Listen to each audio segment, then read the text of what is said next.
Picture this. You're sitting in complete silence, maybe late at night, when the world has stopped moving. There are no external stimuli around you, no financial crisis, no complex communication that demands an immediate response.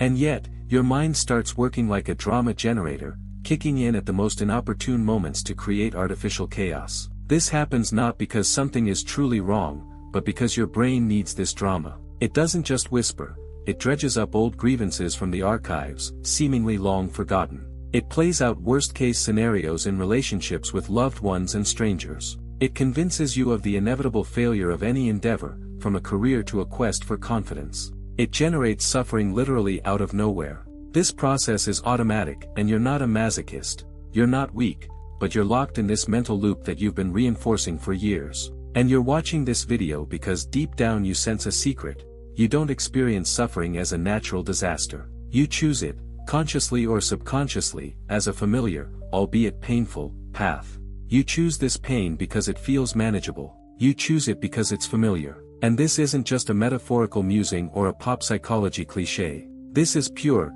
dark psychology at work, based on how your brain processes habits and seeks energy. Your attachment to suffering has a deep, functional cause, which we're about to uncover and explore. Hook. Most people, and perhaps you included, think that suffering is always a direct and inevitable reaction to external, traumatic events, a breakup, rejection, financial failure. They believe that pain is imposed from the outside. They are completely mistaken in this fundamental thinking. The real truth is this, and it may shock you.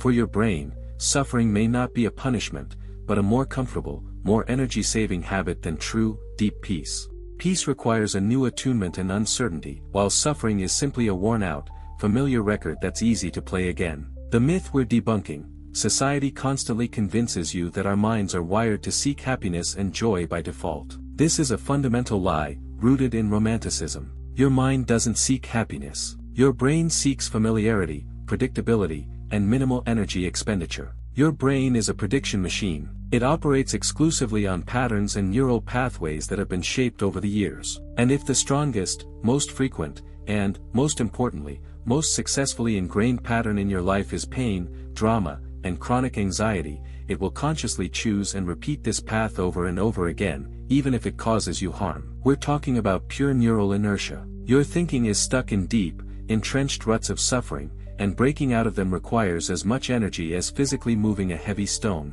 That's why, even when everything is good, you feel like it should be bad. We'll call this familiar pain syndrome, a situation where you subconsciously reject peace and well-being because they don't align with your core, ingrained thinking habits. It's a shadow state in which your mind feels safer being miserable. Insight number 1, neural currency. Victim status. When you suffer and actively communicate your pain, either through communication or simply internally, you immediately receive neural currency. This could be attention from a partner, sympathy from friends, or, most importantly, internal confirmation of your rightness and justification for inaction. It's a powerful, rapid dose of dopamine and oxytocin. Consider the dynamics of relationships. A person who is constantly in crisis or complaining about their fate briefly becomes the center of all communication. They receive an immediate, powerful emotional boost. In this moment, they gain temporary, albeit destructive, power over others. Example: constantly, obsessively rehashing an old grievance, even a minor one from long ago,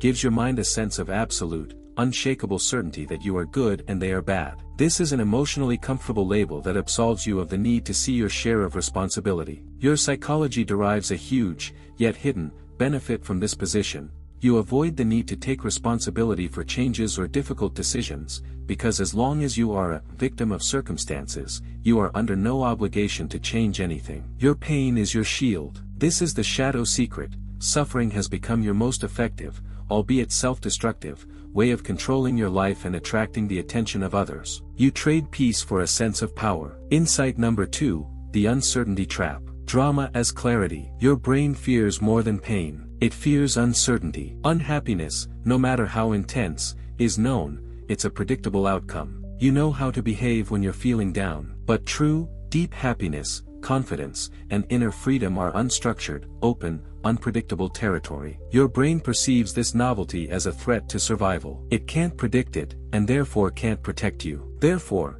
When you approach a state of peace or major success, your mind instantly generates an internal crisis. This can manifest as inexplicable self-sabotage before success or a sharp, unprovoked decline in mood before a long-awaited positive event. Drama, anxiety, and the emotions of suffering provide instant, but false, clarity. The emotions of suffering are always concrete. I'm angry at him, I'm worried about him. Emotions of peace are blurry and lack a clear focus. Your brain always chooses what's easiest to categorize and predict. Ask yourself this critical question and be completely honest.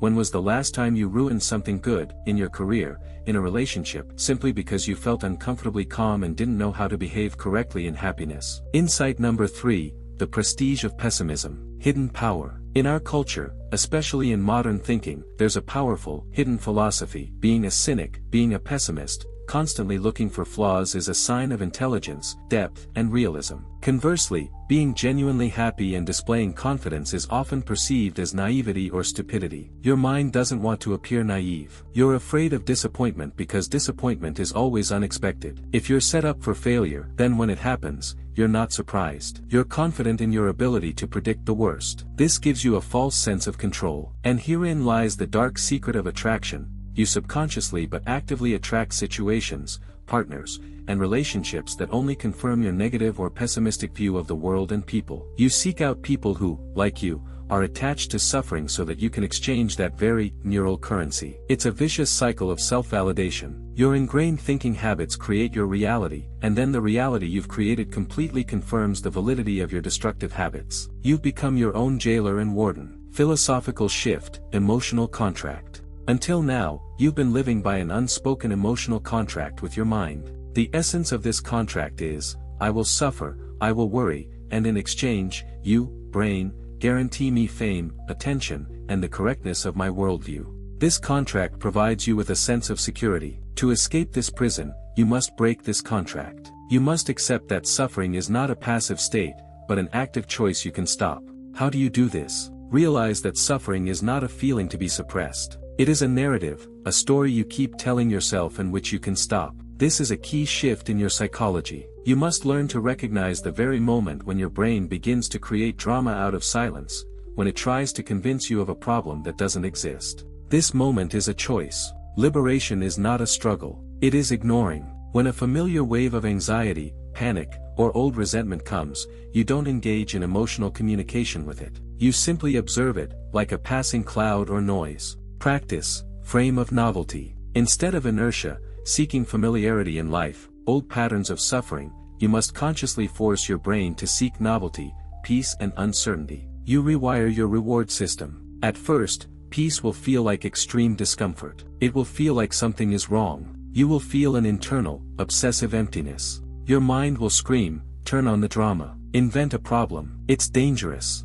This is the main, final test. Your task is to endure this emotion of discomfort and endure this artificial emptiness. Don't fill it with old pain. It is in this emptiness, this quiet, unpredictable space that you once feared, that your true, indestructible strength and genuine confidence lie. You will discover that confidence is not a loud statement. It is a quiet, inner, unperturbed clarity that does not depend on the outside world or others' approval. And finally, about communication and relationships. When you stop using suffering as your primary currency of attraction, you begin to attract people who value you for your strength, for your clarity, and not for your pain and drama. Your attraction changes fundamentally. It becomes independent of others' sympathy, but sovereign, based on your inner integrity. Conclusion: your mind is not attached to suffering for some mystical reason. It is attached to an old, energy-saving, but destructive habit. And this habit can be broken. By understanding this secret, you receive the key. Right now, break your contract with drama.